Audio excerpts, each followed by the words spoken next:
very much for this invitation. It's an honor for me to be presenting today for you a talk about the ECMO and the cath lab.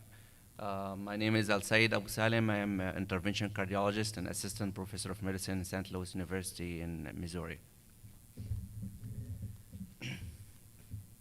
So this is my disclosures, and I think the most important disclosure is that I'm an ECMO fan. So I like it very much, and I think this is a real mechanical support device.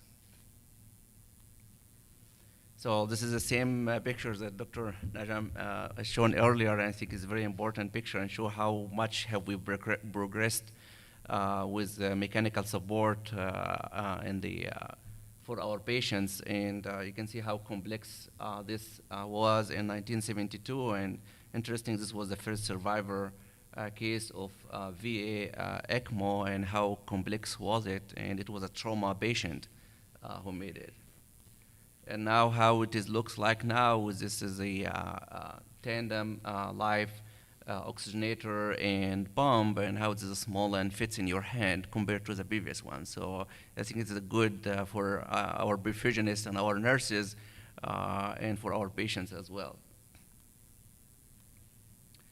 So this is also another picture showing that some patients with this device, they can sit up, they can be awake, and they can be extubated, as we have shown earlier in the previous presentations, that this can be, a patient can be more mobile with this ECMO connections. So since a lot of development has happened in the evolution in the mechanical support and ECMO, and the device has been smaller and easier to take care of, and more biocompatible, and less complications, there has been a lot of improvement in these cases. And since the publication of CSAR trials that Dr. Najam talked about in 2009 in Lancet, which showed improved survival at 60 days in cases who has received VV ECMO and ARDS, there has been a lot of increase in the number of, and steep rise in the number of ECMO cases. These are data from ELSO, and showed how much it has been since 2009. The publication has steep rise and continue to rise. So many hospitals has seen that is technology that helps patients save lives. It is doable, and it can make a difference. So where does it fit in the cath lab, the ECMO and mechanical support in general? And I think there has been a lot of development in the cath lab. We have only had like intra-aortic balloon pump for so long time, and we realized with all the trials that came up, the shock 2 trials and several trials showed that the amount of support has been provided by intra-aortic balloon pump was not enough, and there much need for more stronger support for our patients. So what do we do in the cath lab with ECMO? So I joined St. Louis University about 2.5 years ago or 3 years ago, and there was no an ECMO program. And we just started and the program over there about 2 years ago. And since then, we have progressed a lot, and we're able to advance or get into ability to provide different modalities of ECMO. So these are the things that we do in the cath lab, and actually many of these cases doesn't have to be done in cath lab. Some of them can be done at the bedside, OR, IR, fluoro suite. So we do a VV ECMO, and for VV we have a choice of putting a double axis single human cannula. We put one cannula into the from the SVC, from the IJ, and one cannula from the drainage cannula from the femoral vein.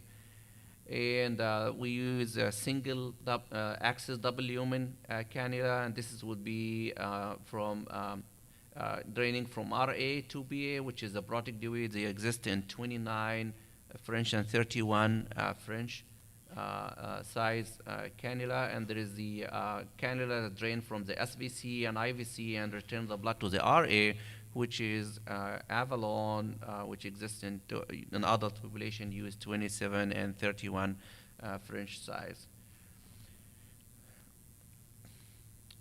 We prefer to use, so the two cannula strategies, these ones, what I'm referring to, it is good for emergency cases. You can do it at the bedside, don't need the fluoro for it.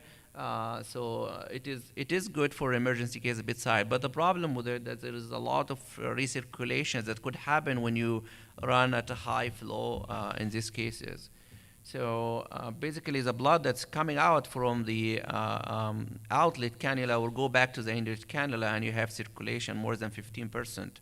So, and the higher the flow is, the more circulation is, and so you're wasting the support that we provide to your patient. So we try to move away from this two type cannula to a single cannula that has double lumen.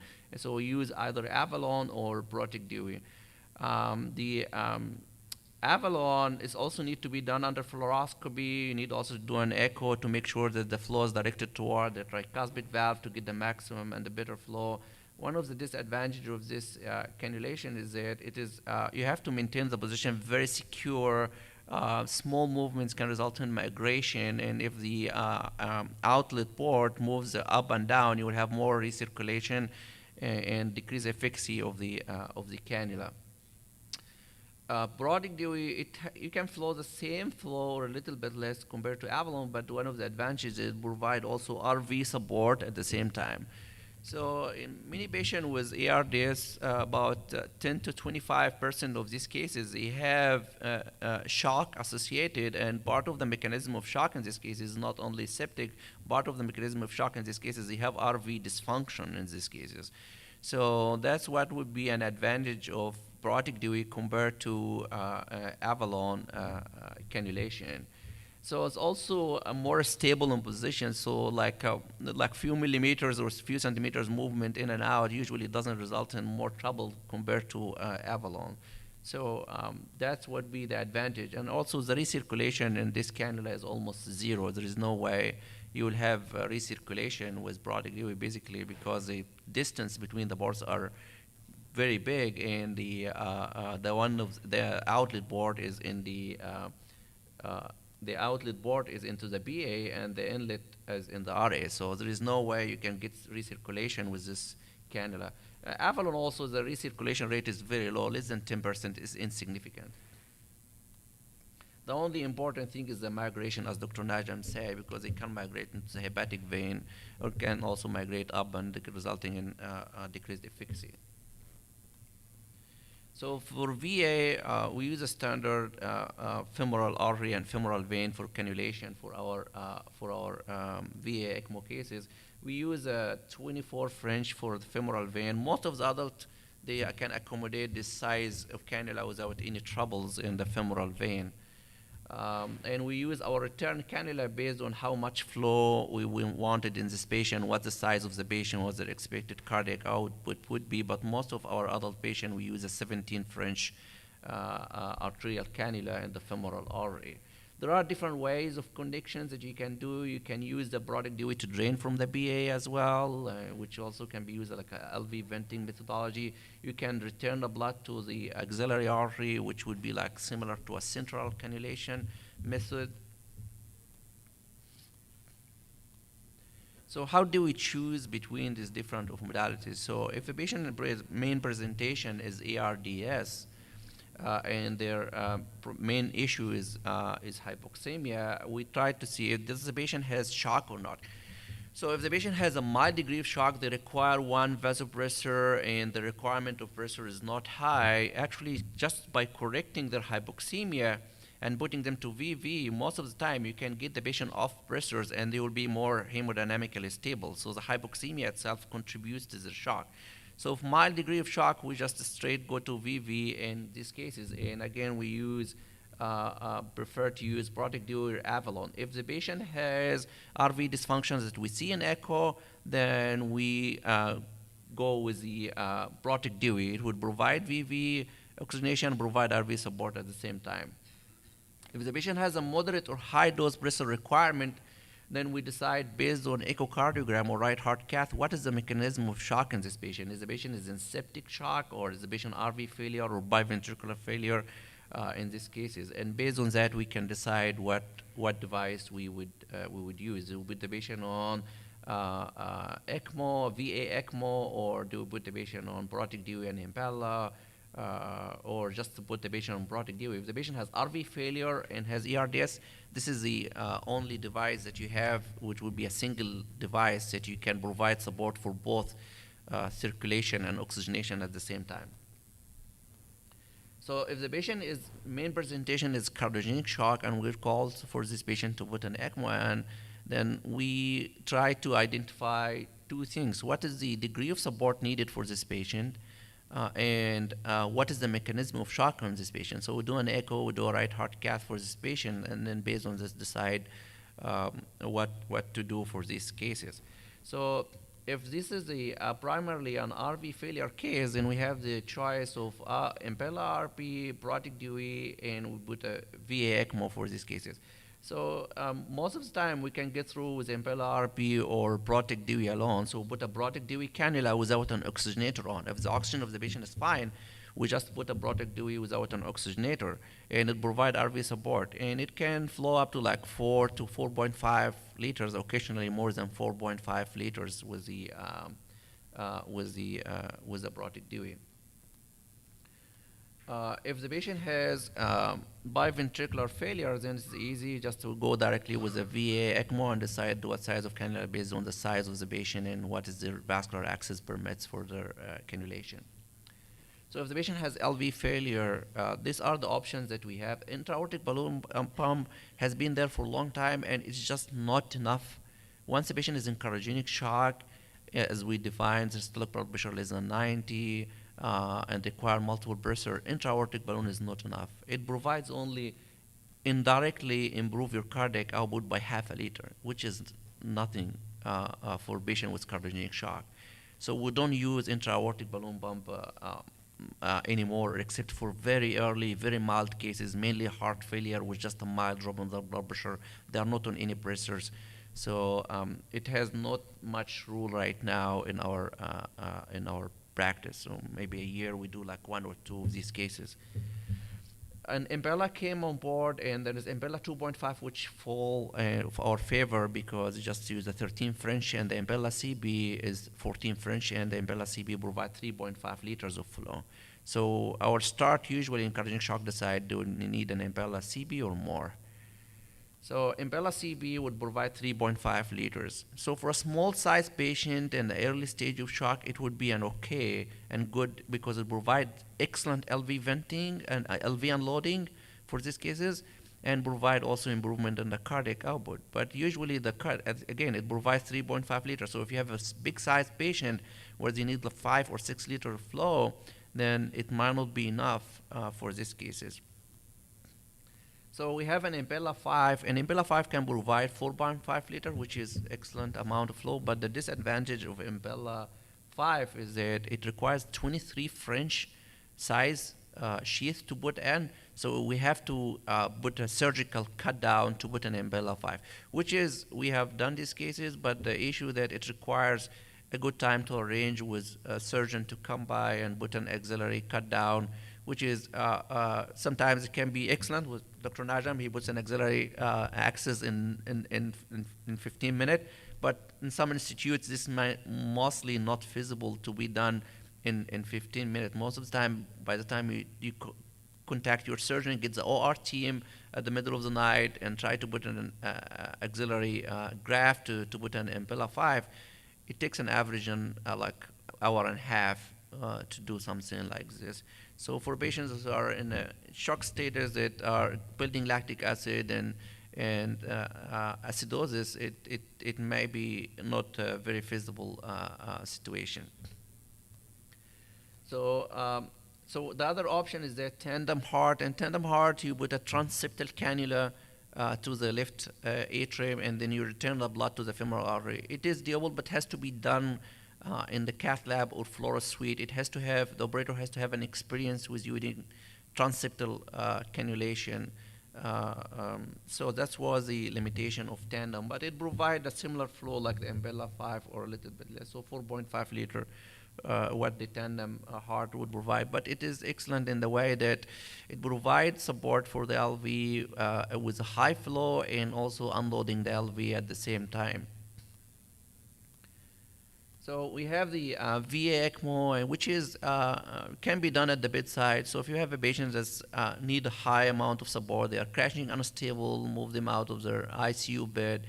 We can just put a VA ECMO at the bedside for these cases, and you can flow them like 5 liters of flow. You can easily achieve with the VA ECMO if you use a proper size cannula for these patients. So some of the patients beside the VA ECMO, they require to have an impella or a kind of venting for the LV, which sometimes is help also with increasing the flow overall. So the ECMO would be running like 5 liters, and then the impella would be running an extra half or 1 more liter, so you can get up to 6 liters of total flow through the mechanical devices.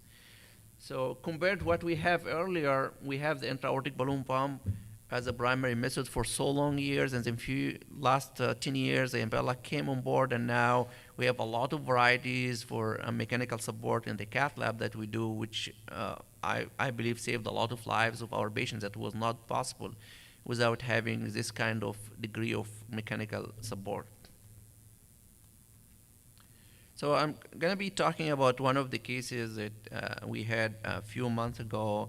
And this is a 36 years old male patient. It was a little bit on the larger size, 6 feet 1 inch tall, is 240 pounds, and no prior medical problems at all. He was very fit, very healthy person. He takes care of 2 daughters as a single parent, and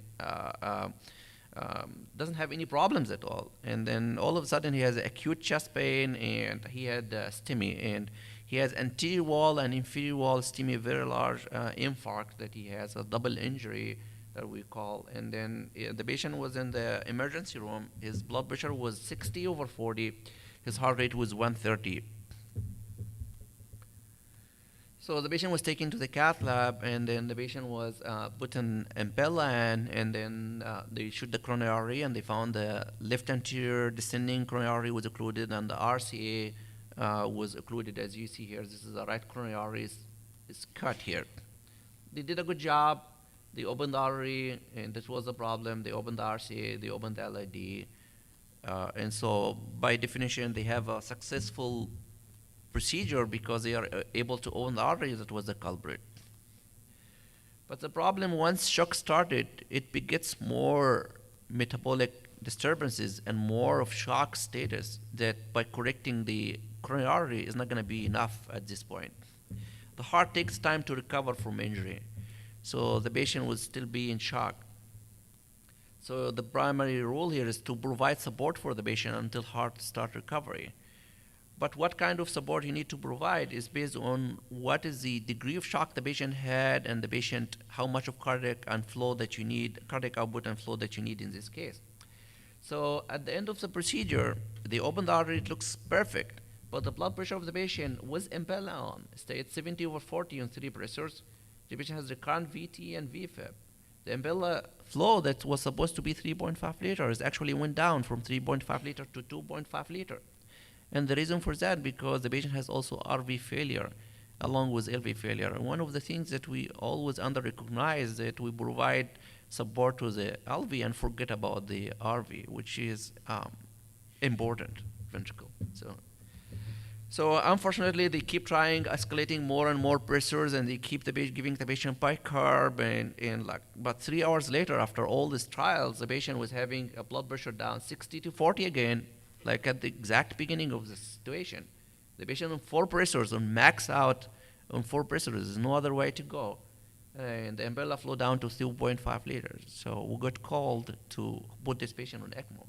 When we arrived to do this procedure, the patient would have a pH 6.7, their bicarb is 6.6. The patient lactate is more than 2.26. Our lab doesn't measure any lactate above 26. So nobody know what was his lactate was in this case, but it was above what can our lab detect. So what we did, we put the patient on ECMO, we put him on 19 French arterial, and we did for even for big size patients and big size arteries, the arteries are clamping and spasming during shock status. So you have to do a distal protection for the leg, or you have to do a antegrade perfusion for the leg. So we put a 7 French antegrade limb perfusion to the SFA, and that was not enough, and we have to put also an extra distal perfusion cannula to the posterior tibial artery as well. So the patient has posterior tibial artery line and has a SFA line for limb perfusion. We put a 24 French venous, and then with ECMO flow on this patient was 4.5 to 5 liters. We left the impella in place, which was running also about still 2 liters. So the patient was running a total flow in this case was about 6.5 liters to 7 liters. So 24 hours later, the patient lactate went down from above 26 to 3.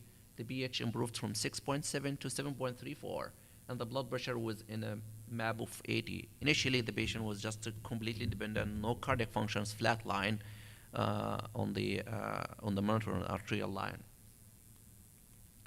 The patient has AKI, was started on dialysis. The patient developed DIC. I think this is related because of the late start of mechanical support, but he recovered from DIC.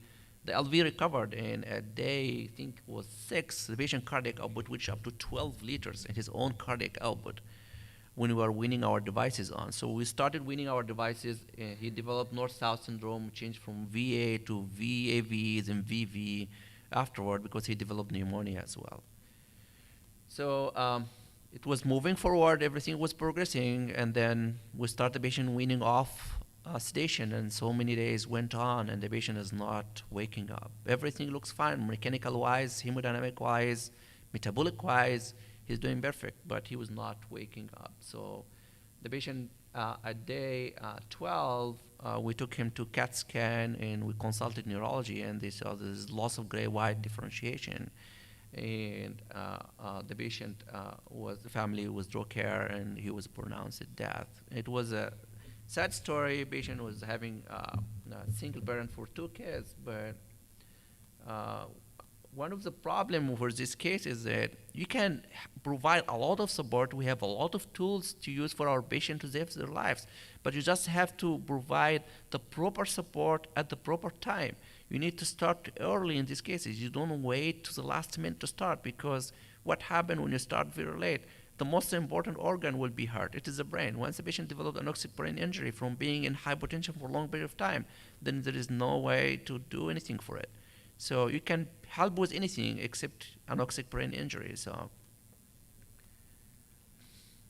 I just this slide was try to explain that shock is just a kind of continuum. It starts with a pre-shock stage. Pre-shock stage, the patient starting to have a problem. They have a cardiac injury. Their cardiac output start to go down a little bit. Their mean arterial blood pressure is still okay because their systemic vascular resistance go up a little bit, so it maintains your blood pressure. So your blood pressure looks okay, but this is because your patient is vasoconstricted. His patient is trying to maintain their blood pressure to perfuse the most important tissues. But as the shock progresses forward, your systemic vascular resistance that was up is going to be not enough to maintain your blood pressure. Now systemic vascular resistance would fail, your blood pressure would start going down. You can add some vasopressors to keep your blood pressure, but then ultimately your vasopressor would fail. Lactic acid would continue to accumulate. Once lactic acid accumulate and more lactic acid accumulate cause more lactic acidosis, and pH goes down, your response to pressors become less and more shock. So you go into a cycle where shock induces more shock and more metabolic disturbances. So you need to know what stage you are talking about before you reach to this point. So if you are very early in the pre-shock phase, the blood pressure is still okay, the patient is just in heart failure, or at the very beginning, you can use intra-aortic balloon pump, that's fine. But if a patient is in real shock, lactic acid is accumulating, your impressors, then you need to use more support. You can use like an Impella CB or tandem left atrial to femoral artery cannulation, In these cases, at the earlier stage, if the patient is in deeper stage of shock and they need, or bigger size patient require more support, then you need to go to Impella 5 or Bipella, and you need to, or use a tandem LA to femoral artery, which can still flow like up to 4.5 liters for some cases. But if you are at the severe lactic acidosis, the blood pressure is very low, and pressure failed already, the patient require high support, then you will have just to directly to go to ECMO plus or minus Impella if you need for LV venting, which needed for many of the cases. So this is just a slide that shows the how the shock begets more shock in metabolic disturbances. So when you start having tissue perfusion demand mismatch, whatever you provide to the patient, the heart provides to the patient, is less than what the tissue needs. There will be reactions that would happen. There will be inflammatory response. There will be vasoconstrictions. There will be anabolic metabolism and lactic acidosis. And this would result in tissue injury, and then myocardial ischemia would happen. Even if the patient has normal coronary arteries, they will get myocardial ischemia because the heart also needs blood to work, and it needs oxygen, needs blood pressure.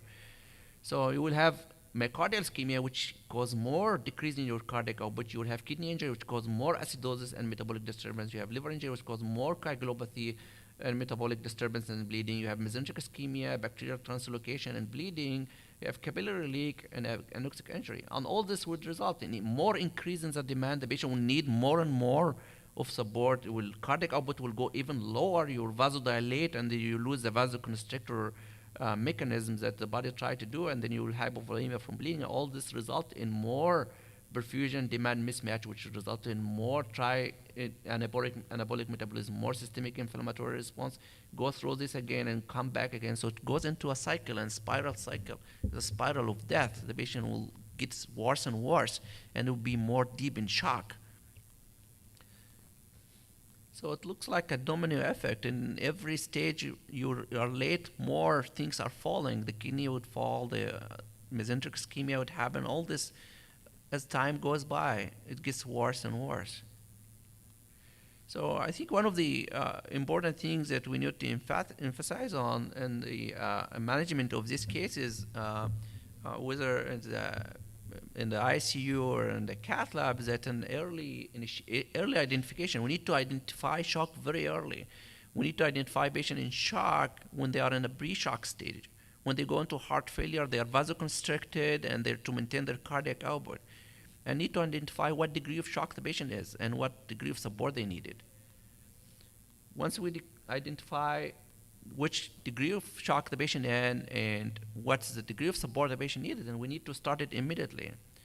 So that's where we get our help from teamwork in this case, because in order to achieve this, it's our nurses who are actually the first persons that can identify it. And the ER nurse or cath lab or the MICU nurses will give us the first call. Your patient blood pressure is trending down, they are cold, the lactic acid started rising up. So this is alarming that there is something wrong on. So our nurses that help us with this. So our teamwork from our cath lab who comes in the middle of the night, or the OR that comes in the middle of the night to do this procedure, and our perfusionists that provide us with a lot of support for these cases, wake them at the middle of the night to help us with initiating an ECMO for these cases. Initially, our program was completely dependent on our perfusionists to be at the bedside all the time, but actually our perfusionists did a great job, not only in supporting initiation of our program, but they did a great job because they helped to train our nurses to manage how to manage anticoagulation for these cases, how to identify problems in these cases, and this actually saved them time because our program now is being run by our nurses, and our perfusionists come by and see the patient 2 times or 3 times per day to make sure that everything is fine, or they got called for issues that they want to change the oxygenator for this patient or something in the circuit that they need their attention is. So early initiation is very important in this case, and that's what we have learned from our cases, this one that we just talked about. But also early escalation, which our case was a good example for this. So some people will just put a device in and they think this would be enough because Impella is a mechanical support. But is this really what the patient needs? Is this what is enough for this patient? That's the main question.